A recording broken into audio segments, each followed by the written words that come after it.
దాని ద్వారా ఎక్కడెక్కడనైతే ఏ విధంగానైతే ఏ మారు వేషాలతోనైతే లంచగొడితనం నడుస్తుందో కొనసాగుతూ ఉందో దాని అన్ని లోతులు బాగా అర్థం చేసుకొని వెంటనే శిక్షలు విధించేటువంటి ఒక నియంత్రణ ఏర్పాటు చేసి తక్కిన ప్రజానికానికి దుర్మార్గపు పద్ధతుల ద్వారా డబ్బు సంపాదించుకునే వాళ్ళందరికీ కూడా గుండె జడలిపోయి ఇక ముందు మేము బ్రతకలేం, ఈ రాజ్యంలో ప్రజలందరూ 1000 కళ్ళతో చూస్తూ ఉన్నారు, మేము దొంగతనం చేయలేము, అసాధ్యము, ఇది పాపము, ఇది నేరము, ఇది ద్రోహము, దేశద్రోహము అనేంతటి భావం కల్పించే విధంగా ఉద్యమించాలి, శిక్షలు వేయించాలి.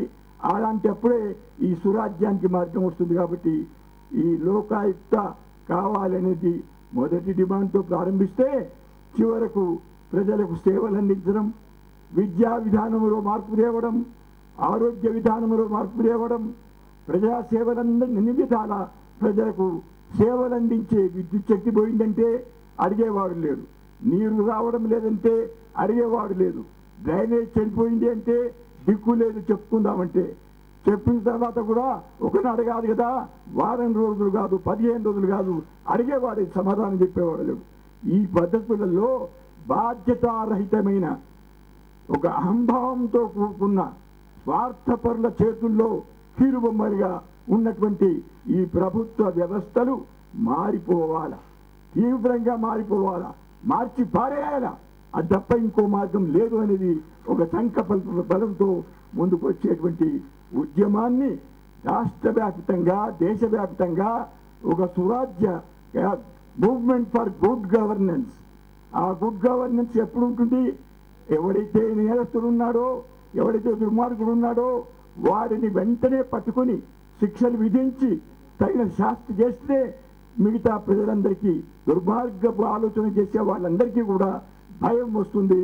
అందుకొరకే ఈ ప్రజా ఉద్యమాన్ని ముందుకు తీసుకొని పోవాలని అన్ని రాజకీయ పార్టీలతో కలవడానికి మేము ఒక జయప్రకాష్ నారాయణ గారి ఆధ్వర్యంలో కన్వీనర్గా వారు పనిచేస్తున్నప్పుడు వారు ఆహ్వానించి మీరందరూ ఈ మంచి కార్యక్రమాల్లో పాల్గొనాలంటే కొంతమంది ఈ సారథ్య సంఘంలో కూడా చేరినాం.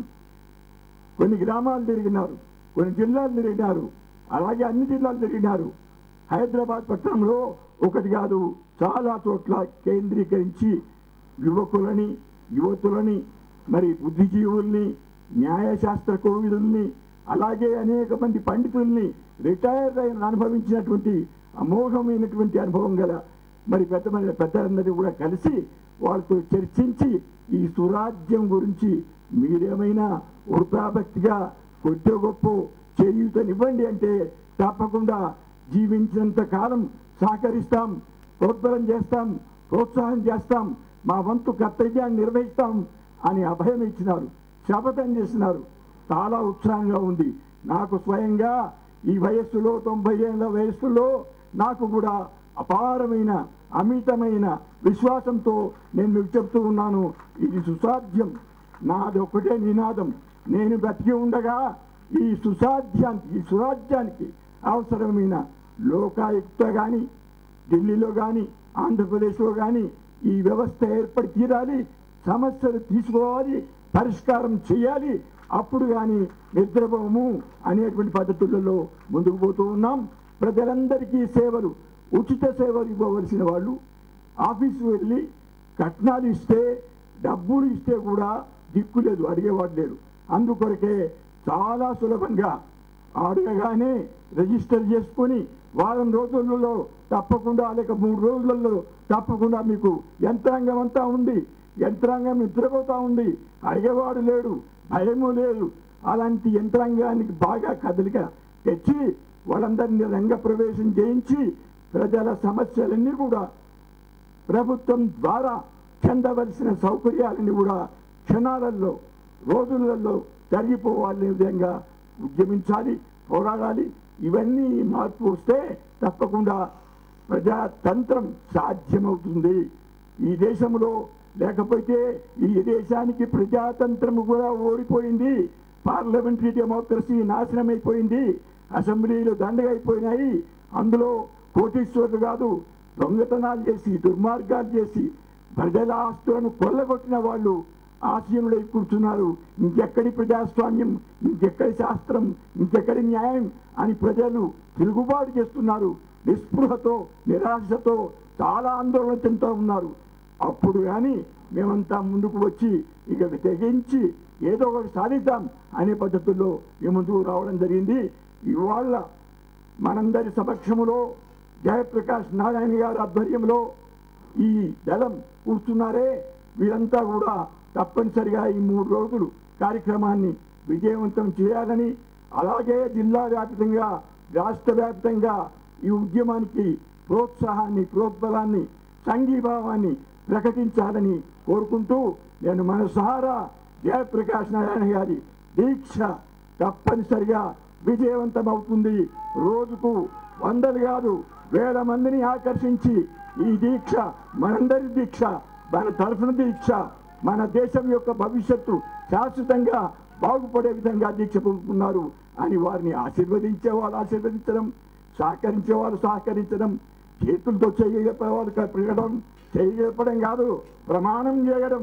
నీ పక్కన మేము ఉన్నాం, నీ ముందు మేము ఉన్నాం, నీ వెనుక మేము ఉన్నాం, సర్వం సహా త్యాగానికైనా సిద్ధంగా ఉన్నాము అని వాగ్దానం చేసే వాళ్ళంతా కూడా వారిని ఆశీర్వదించండి, వారితో సంఘీభావాన్ని ప్రకటించండి నేను కోరుకుంటూ, మరొకసారి నాకు ఈ చక్కని అవకాశం కల్పించినందుకు, ఇంతటి ఉద్యమానికి ఎన్నో పోరాటాలు పోరాడాం, ఎన్నో త్యాగాలు చేశాం, ఎన్నోసార్లు పులి నోట్లోకి పడి నైజాం కాలం నుండి పోరాడి అనేక సందర్భాలలో అనేక త్యాగాలు చేస్తే మార్పు వస్తుంది, ఇదిగో వచ్చే అదిగో వచ్చే అని 50 కాదు 65 సంవత్సరాల నుంచి అతిశయోక్తులు చెప్తూ ఉన్నాను నేను. దానికి క్షమాపణ చెప్పమని, ఇకనైనా మేము తప్పనిసరిగా సాధించి తీర్తాం, సాధించే వరకు నిద్రపోము అనేటువంటి సంకల్ప బలంతో మీరందరూ కూడా ఇక్కడికి చేరినందుకు, అదే పట్టుదలతో వారిని కూడా మీరు ప్రోత్సహించాలని కోరుకుంటూ సెలవు తీసుకుంటున్నాను.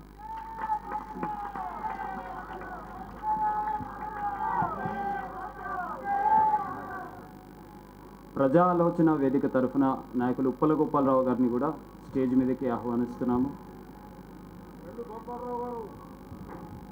ఆశీనులైన మిత్రులకి, ఉద్యమకారులకి కాకి మాధవరావు గారి సందేశం ఇలా ఉన్నది. కాకి మాధవరావు గారు, మైక్ మీది.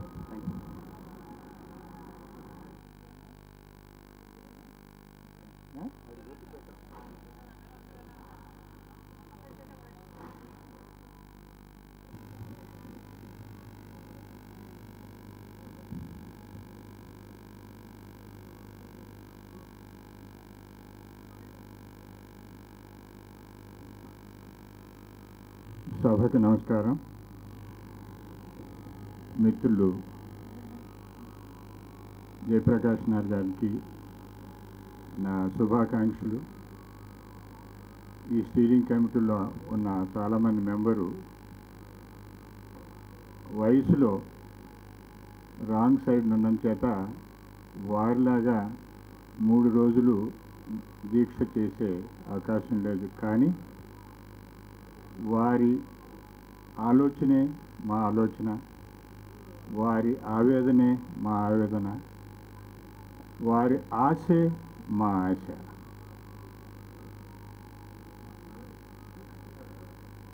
రాజేశ్వరరావు మాట్లాడుతూ చెప్పారు, కొన్ని జిల్లాలకు వెళ్ళాము, కొన్ని పట్టణాలకు వెళ్ళాము, కొన్ని కాలేజీలకు వెళ్ళి మాట్లాడటం జరిగింది. నేను కూడా ఒక 10 సభల్లో మాట్లాడాను. మాట్లాడిన దానికన్నా వాళ్ళతో చర్చించినప్పుడు బయట ప్రజలతో మీరేం చేస్తున్నారు ఇప్పుడంటే, నేను చేసే పనుల్లో ఇది సురాజ్య ఉద్యమం ఒకటనుకే. ప్రతి వారిలోంచి వచ్చే మాట ఏంటంటే, పిల్లల్లో కాదు, ప్రత్యేకంగా పెద్దల్లో, ఇది సాధ్యమా, ఈ దేశాన్ని ఎవరన్నా బాగు చేయగలరా, ఈ అవినీతిని మనం అంతం చేయగలమా అనేది మొదటగా వచ్చేటువంటి స్పందన. దీనికి నా మనసులో ఉన్న మాట ఏంటంటే, ఎన్నో దేశాల్లో మన దేశంలో ఉన్నంతకన్నా అధ్వాన్నంగా ఉన్న దేశాల్లో ఎన్నో అంశాల మీద మార్పులు రాలేదా అనేది ఒకసారి మనం ఆలోచించుకోవాలి. ప్రత్యేకంగా మనల్ని ఎక్కువగా తొలుస్తున్నటువంటి విషయం అవినీతి. అవినీతి మనకన్నా ఎక్కువగా ఉన్న అవినీతి దేశాలు లేవా? వాటిలో కనీసం ఒక్క దేశంలో అయినా అవినీతి నుంచి బయటపడే మూమెంట్ జరగలేదా, అది ఫలవంతం కాలేదా అనేది. ఈ మధ్య 2012లో వరల్డ్ బ్యాంక్ వాళ్ళు ఒక రిపోర్ట్ రాశారు. అది జార్జియా దేశాన్ని గురించి. జార్జియా అనేది రష్యాలో ముక్కలైనటువంటి ఒక ముక్క. రష్యన్ ఫెడరేషన్ ముక్కలైపోయినప్పుడు, వివిధ దేశాలు అయినప్పుడు జార్జియా అనేది ఒక దేశంగా తయారైంది. 2003లో ఆ దేశంలో ఉన్న పరిస్థితి వరల్డ్ బ్యాంక్ వాళ్ళు రాసిన రిపోర్ట్లు ఏముందంటే, అధికారులు, రాజకీయ నాయకులలో ఉన్నటువంటి అవినీతి ఎంత లోతుకు పోయిందంటే, మాఫియాకి, క్రిమినల్స్కి, అధికారులకి, రాజకీయ నేతలకి తేడా కనపట్లేదట. They were not able to distinguish who is a criminal, who is a mafia, who is an official, who is a minister. ఇలాంటి దేశం గురించి 2003లో ఉన్నటువంటి పరిస్థితి. 2003లో ఎలక్షన్ అయినప్పుడు పార్లమెంటు పదవి, ఎలక్షన్ తర్వాత పదవిలో చేరేటప్పుడు మీలాంటి ప్రజలు ఒక్కొక్కరు ఒక గులాబీ పువ్వు తీసుకుని పార్లమెంటు భవనానికి వెళ్ళారు. వెళ్ళి వాళ్ళకి శుభాకాంక్షలు, మీరు గెలిచారు అని ఈ గులాబీ పువ్వులు ఇచ్చి, మన దేశంలో ఉన్నటువంటి పరిస్థితి మీకు తెలియంది కాదు, అయినా ఒకసారి చెప్తాము. క్రిమినల్ ఎవరో, పాలకుడు ఎవరో తెలియట్లేదు. ఈ దేశంలో బెస్ట్ హౌస్ ఎవరుందని మీరు ఎంక్వైరీ చేస్తే అది క్రిమినల్ దన్నా అయ్యింది, లేకపోతే అఫీషియల్ దన్నా అయ్యింది, లేకపోతే రాజకీయ నేతదైనా అయ్యింది. బెస్ట్ కార్ ఎవరిదంటే ఈ 4 కేటగిరీ వాళ్ళదే. ప్రజలు రోడ్డు మీదకి వెళితే వాళ్ళు ట్రాఫిక్ కానిస్టేబుల్కి డబ్బు కట్టకుండా తిరిగి వచ్చే పని లేదు. ఇలాంటివి ఎన్నో అంశాలు వాళ్ళు వాళ్ళ ముందు పెట్టి, పార్లమెంట్ ముందు పెట్టి, అయ్యా మీరు గెలిచారు, ఈ పరిస్థితి మారేటట్టు మీరు మాకు పరిపాలన ఇవ్వండి, ఇది కాకపోతే గులాబీ పువ్వు బదులు మరి ఇంక మేమేం చేస్తామో తెలీదు అని చెప్పేసి వారిని బ్రతిమలాడి హెచ్చరించి వచ్చారు. 7 ఏళ్లలో పరిస్థితి ఏమైందంటే, ఇది నా మాట కాదు, వరల్డ్ బ్యాంకు టీము అధ్యయనం చేసి ఫ్యాక్ట్స్ వెరిఫై చేసి చెప్పినటువంటి మాటలు.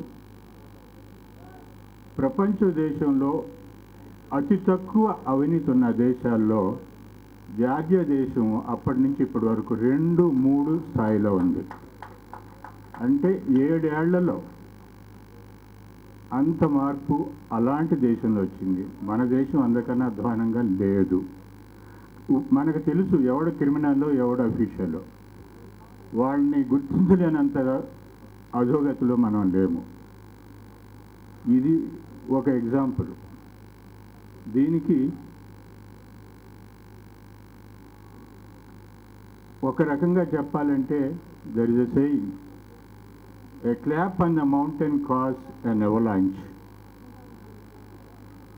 కొండ మీదకి వెళ్ళి చప్పట్లు కొడితే దాని ఎక్కువ ఒక అవలాంచ్ తేగలిగే పరిస్థితి కూడా ఉంటుంది. ఈ రోజు పువ్వు అలాంటి మార్పు తీసుకొచ్చింది. మన దేశంలోనే బ్రిటిష్ రాజ్యం వెళ్ళిపోతుందని అనుకున్నామా? ఎలా వెళ్ళింది? ఎన్నాళ్ళు పట్టింది? మనకి ఎన్ని యుద్ధాలు చేయాల్సి వచ్చింది? ఏమీ లేదు. ప్రజల స్పందనతోనే వచ్చింది ఇది ఎక్కడొచ్చినా కూడా. ఈజిప్ట్లో, ఇతర అరబ్ దేశాల్లో డిక్టేటర్షిప్ నుంచి బయటకు వస్తామని ఎవరన్నా అనుకున్నారా? ఒక మనిషి చచ్చిపోవటంతో ఒక దేశంలో మార్పు వచ్చింది, ఒక దేశాన్ని చూసి ఇంకో దేశం వచ్చింది. మన దేశంలో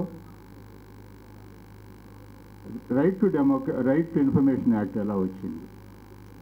కొద్దిమంది వ్యక్తులు స్టార్ట్ చేసిన దాంతో వచ్చింది. 3 ప్రొఫెసర్సు ఐఐఎం అహ్మదాబాద్లో ఒక సాయంకాలం కూర్చుని ఈ దేశాన్ని మనం జరుగుతున్నటువంటిది చూస్తూ ఊరుకుందామా, మనం పౌరులం కాదా, ఇంత చదువుకున్నాము, పంతుళ్ళము, ఏమి చేయకుండా మనం ఉంటే మన రెస్పాన్సిబిలిటీ మనం చేస్తున్నామని ఆలోచనతో స్టార్ట్ అయ్యేది. జేపీ లాంటి వాళ్ళ ప్రోద్బలంతో, వాళ్ళ పార్టిసిపేషన్తో ఇది రైట్. మనకు ఈ రోజుని క్యాండిడేట్స్ యొక్క చరిత్రను గురించి తెలుసుకోగలుగుతున్నాం. అంతకుముందు ఆ క్యాండిడేట్ క్రిమినలా లేకపోతే ఇలాంటి స్వచ్ఛమైన రికార్డు ఉన్నటువంటి రాజేశ్వరరావు గారు అనేది మనకు తెలియదు. ఇప్పుడు వచ్చింది. అతను ఏం చదువుకున్నాడు, అతని ఆస్తి ఎంత ఉంది, అతని మీద కేసులు ఉన్నాయా అని ఒక ఎఫిడవిట్ ఇస్తే తప్ప అతను నామినేషన్ చెల్లదు. ఇది యుద్ధం చేస్తే రాలా. కొంతమంది వ్యక్తులు దేశాన్ని గురించి ఆలోచించి చేసినటువంటి ఒక చిన్న ప్రయత్నంతో ఇంత ఫలితం మనకు వచ్చింది. రైట్ ఇన్ఫర్మేషన్ కూడా అలాంటిదే. జేపీ లాంటి వాళ్ళ సాంగత్యంలో చాలామంది ఢిల్లీలో కూర్చొని చేసినటువంటిది. సో ఏ దేశాన్ని చూసినా, మన దేశం చూసినా కూడా పౌరులు కనుక స్పందిస్తే, పౌరులు కనుక ఇనిషియేటివ్ తీసుకుంటే, దానికి రాజేశ్వరరావు లాంటి వాళ్ళు, జయప్రకాష్ నారాయణ లాంటి వాళ్ళు చొరవ తీసుకుని, నాయకత్వం తీసుకుని, వాళ్ళని ఎడ్యుకేట్ చేసి, వాళ్ళని పార్టిసిపేట్ చేసేటట్టు ఒక ఉద్యమం తేగలిగితే జార్జియాలాగా మనం అవటానికి ఎందుకు వీల్లేదో నాకు అర్థం కావట్లేదు. అంటే మనము జార్జియా దేశంలో ప్రజలు చేసినటువంటి ప్రయత్నం మనం చేయాలి. చేయలేమా? జార్జియా కన్నా మన దేశంలో మంచి వాళ్ళు ఎక్కువ ఉన్నారు. జార్జియా అంత అధోగతికి మన దేశం పోలేదు. అంచేత ప్రజలు తలుచుకోవాలి. నన్ను అడుగుతుంటారు, మీరు పరిపాలన ఉన్నాళ్ళు 40 ఏళ్ళు, ఈ అవినీతిని అంతం చేయొచ్చానంటే ప్రజలు తలుచుకుంటే అయిపోతుంది. ప్రజలు తలుచుకోకపోతే ఎవరు ఏం చేయలేరు.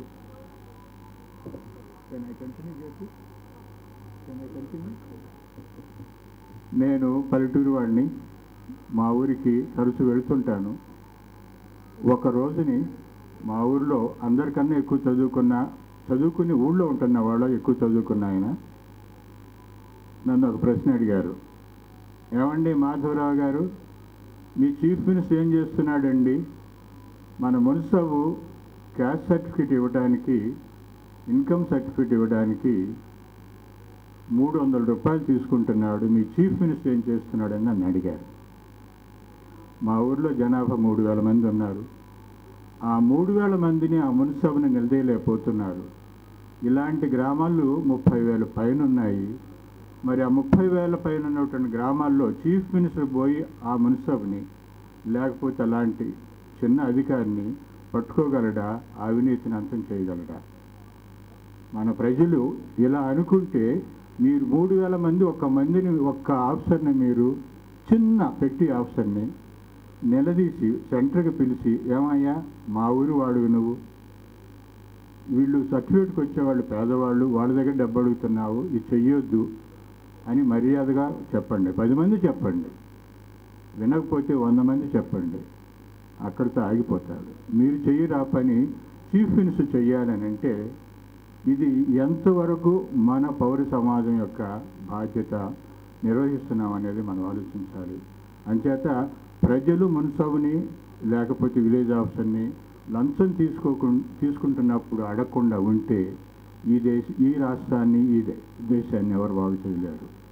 మన చేతిలో ఉన్న పని మనం చేయకుండా ఎవరో చెయ్యాలి అని అంటే జరగదు. అందుకే ఈ దేశం బాగుపడుతుందా అంటే ప్రజలు తలుచుకుంటే బాగుపడుతుంది.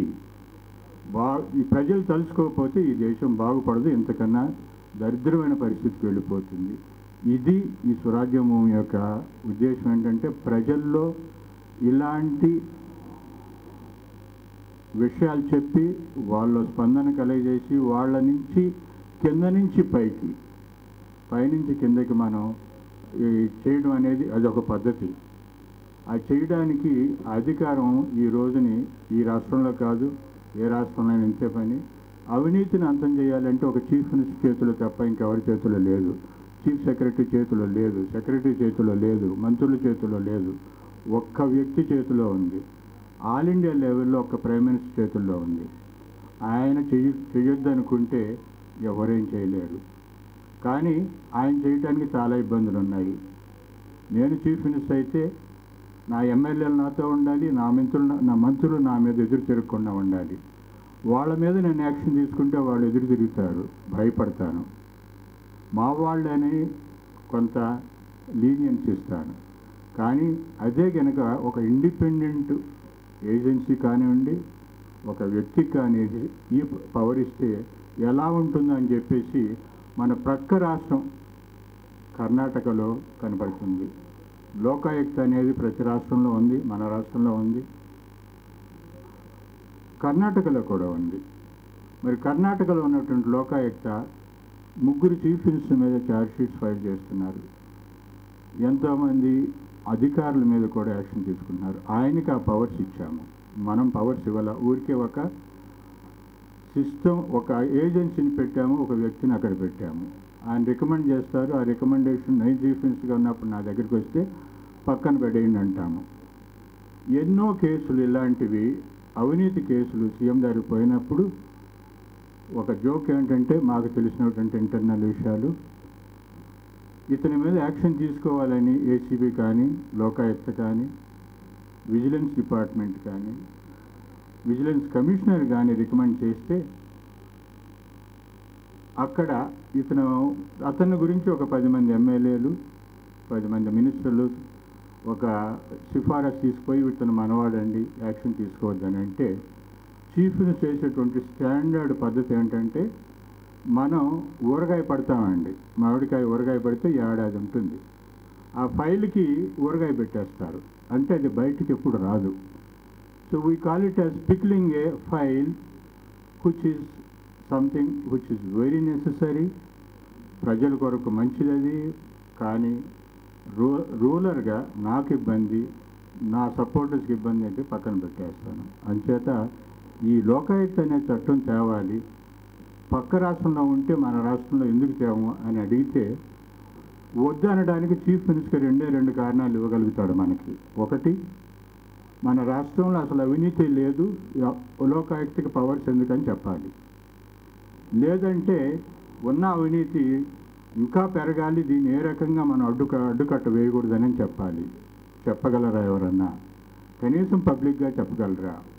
మనసులో ఏమన్నా కూడా. ఈ వారి మీద ప్రెషర్ తేవాలంటే 20 మంది బలం చాలదు, 1 కోటి మంది బలం కావాలి, 2 కోట్ల మంది బలం కావాలి. ఒక్క రోజునే రాదు అది. కానీ ఎవరో ఒకరు చొరవ తీసుకోవాలి. ఆ చొరవ జేపీ గారు తీసుకున్నారు. వారికి సపోర్ట్గా మేము 20 మంది ఈ కమిటీలో ఉన్నాము. మా ప్రయత్నం చేస్తాము. మీ సపోర్టు, మీ స్పందన. మేము ఒక టౌన్స్కి పోయినప్పుడు చెప్తున్నది ఏంటంటే, మేము 20 మంది కాదు అని అక్కడ ఒక 20 మంది కమిటీ పెట్టి, మీ 20 మంది వాళ్ళ కాదు.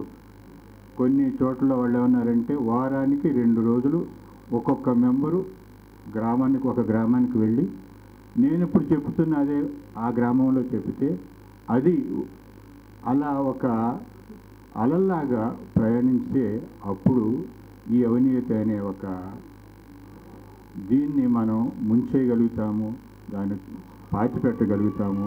ప్రయత్నం చేద్దాము.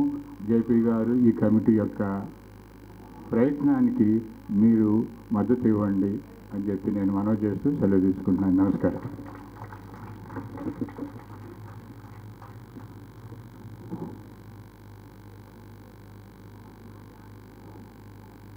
చిన్న అనౌన్స్మెంట్ అండి. ఇక్కడ కూర్చున్న కార్యకర్తలందరికీ వాటర్ లోపలనే స్టేజ్ ఎడం చేతి వైపు అరేంజ్ చేయబడ్డాయి. వాటర్ కోసం బయటకు వెళ్ళాల్సిన అవసరం లేదు. Thank you.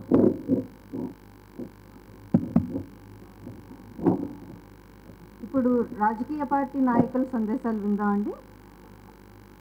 మొట్టమొదట బీజేపీ అగ్రనాయకులు డాక్టర్ లక్ష్మణ్ గారిని మాట్లాడవలసిందిగా కోరుతున్నాం. Thank you.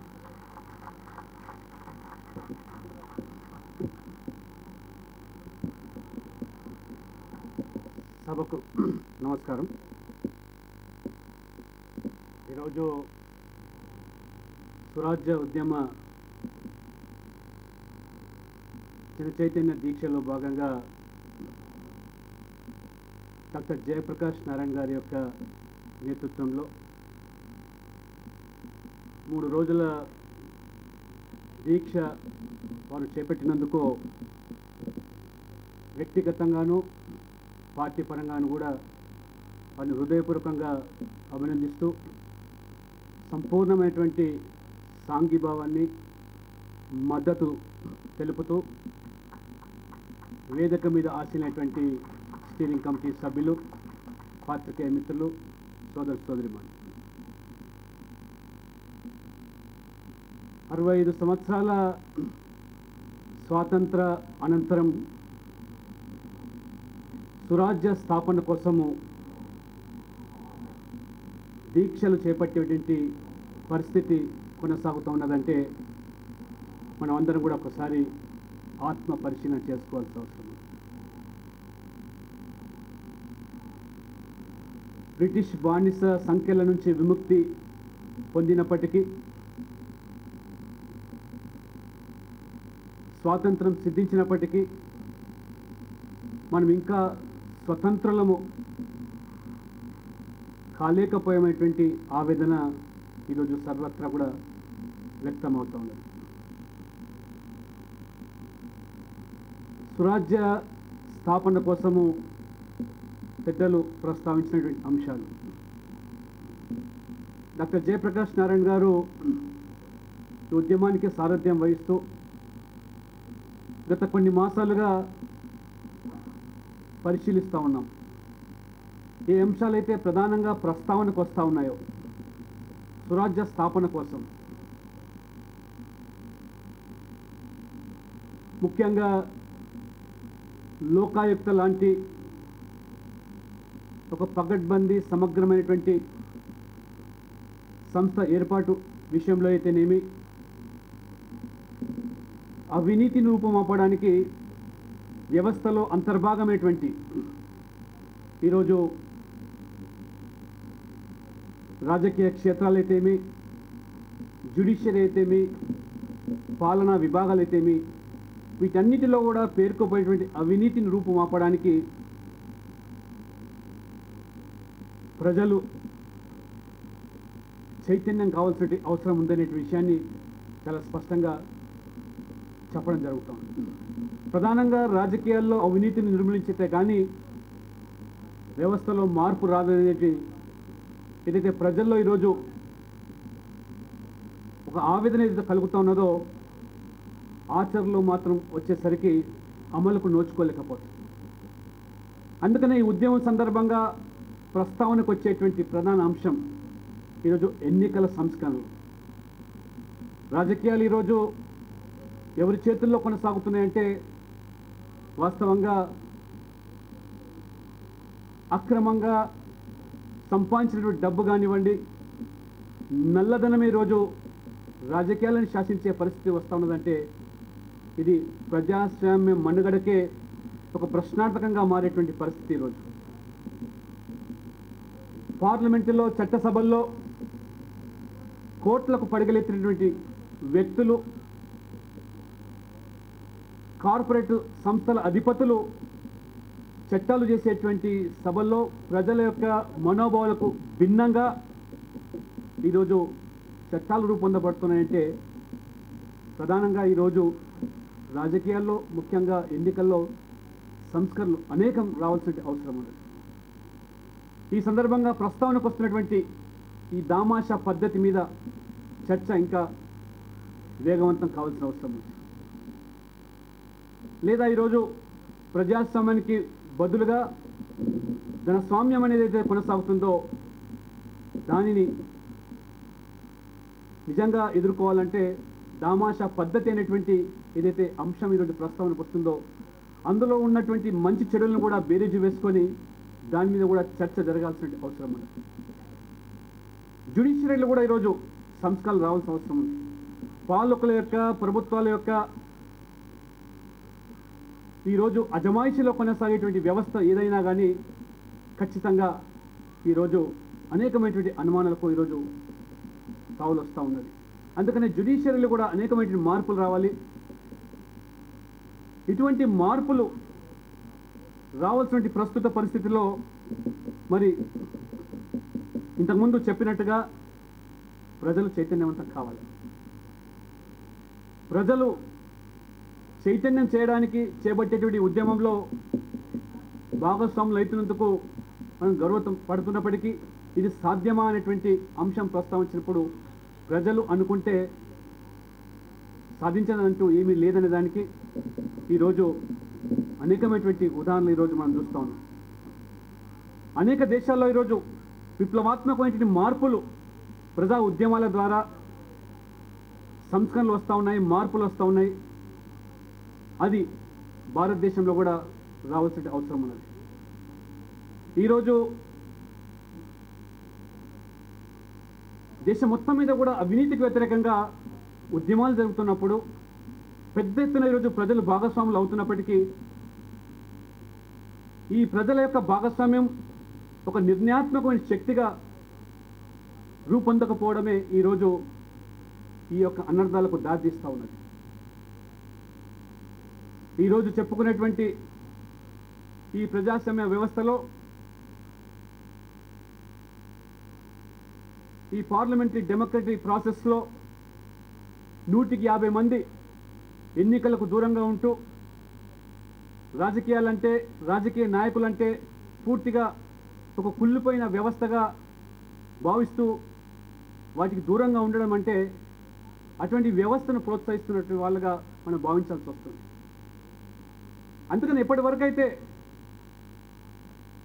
ప్రశ్నించేటువంటి మనస్తత్వం ఉన్నటువంటి యువకులు విద్యావంతులు ఇందులో భాగస్వాములు అయ్యి రాజకీయాలంటేనే ఈ పూర్తిగా కుళ్ళిపోయిన వ్యవస్థ అనకుండా రాజకీయాల్లో తను నమ్మినటువంటి విధానాలు సిద్ధాంతాలకు అనుగుణంగా పాల్గొంటూనే మార్పు తీసుకొచ్చడానికి ప్రయత్నం చేసినాడే అది సాధ్యమవుతుంది. తప్పితే ఎంతసేపు మనం అసహించుకుంటూ ఆ వ్యవస్థకు దూరంగా ఉండే ప్రయత్నం చేయడం వల్ల ఈరోజు 100కి 40 మంది ఎన్నికల్లో పాల్గొంటే 40లో 20 మంది ఓటేసినటువంటి వాళ్ళు గెలిచిన వాళ్ళే ఈరోజు మనకి ఈ నంబర్ గేమ్లో ఆ రకంగా మెజారిటీ ఒపీనియన్గా పరిగణించే పరిస్థితి వస్తూ ఉన్నది. అందుకనే మొట్టమొదటిగా రాజకీయ వ్యవస్థల్లో రాజకీయ ఎన్నికల స్థలంలో మార్పులు వచ్చినాడు ఇది సాధ్యమవుతుంది. అదే రకంగా మిగతా పరిపాలనా విభాగంలో కూడా అనేకమైనటువంటి మార్పులు రావాలంటే మరి ప్రజా ఒత్తిడి పెంచాల్సిన అవసరం ఉంది. ప్రజా ఉద్యమాలు ఇంకా ముందుకు పోవాల్సిన అవసరం ఉంది. ఆ కోణంలో ఆ దిశలో డాక్టర్ జయప్రకాష్ నారాయణ గారు ఒక వ్యక్తిగా ఒక సంస్థగా ఈరోజు చేపడుతున్న ఉద్యమానికి ప్రజా మద్దతు కూడా గట్టి రాజకీయాలకు అతీతంగా ఈ ఉద్యమం ముందుకు పోవాల్సిన అవసరం ఉంది. ఈరోజు లేనట్లయితే భవిష్యత్తులో ఈ ప్రజాస్వామ్య మనుగడనే ఇది ప్రశ్నార్థకంగా మారే పరిస్థితి వస్తుంది. అందుకని ఈరోజు మరి ఉద్యమాల ద్వారానే ఇవాళ ఆర్టీఐ